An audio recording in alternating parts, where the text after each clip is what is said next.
عباس ستانکزی چیرته ولې وژل شوی؟ عباس ستانکزي سره حقانیانو څه کړي دي؟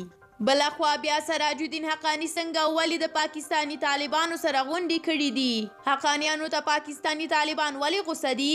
دا ټول په دغه ویډیو کې کتلی شئ، خو له دې مخکې چې دغه ویډیو تر پایه وګورئ زموږ یوټیوب چینل در سره سبسکرایب او ویډیو هم لایک کړئ.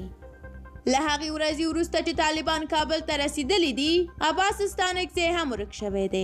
افغانان منتظر وو چې د کابل له سقوط وروسته به هیبت الله راښکاره شي، مګر نه یوازې ملا هیبت الله بلکې نورو هم ځان پټ کړ. نور طالب مشران هم غلی غلی ورک شول. د افغانستان هر وګړی اوس پوهیږي چې ملا هیبت الله شتون نه لري او د هغه پر ځای د پاکستان پوځ اعلامیه او فرمانونه خپروي او د کلیو په طالبانو یې مني. اوس نه یوازې ملا هیبت الله بلکې عباس ستانکزی هم ورک شوی دی.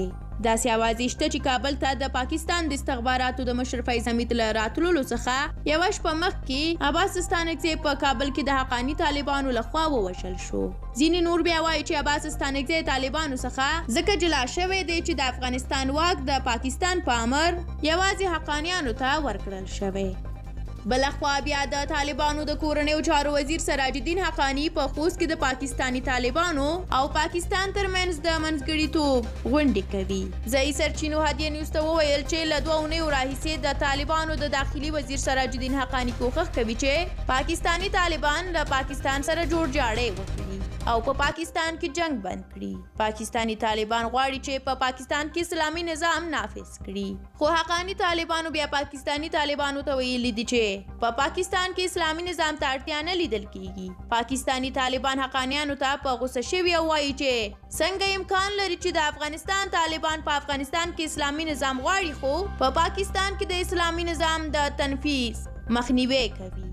لیدونکو دا چې د ویډیو تر پایه را سره وای ډیره زیاته مننه. زموږ د لا ډیرو ویډیوګانو لپاره د سوله افغان یوټیوب چینل سبسکرایب هیر نه کړئ. همدارنګه که څه ویل په دې اړه غواړئ نو کولی شئ د کومنټ په برخه کې را سره شریک کړئ. تر بیا مو په الله سپارم، ښه وخت ولرئ.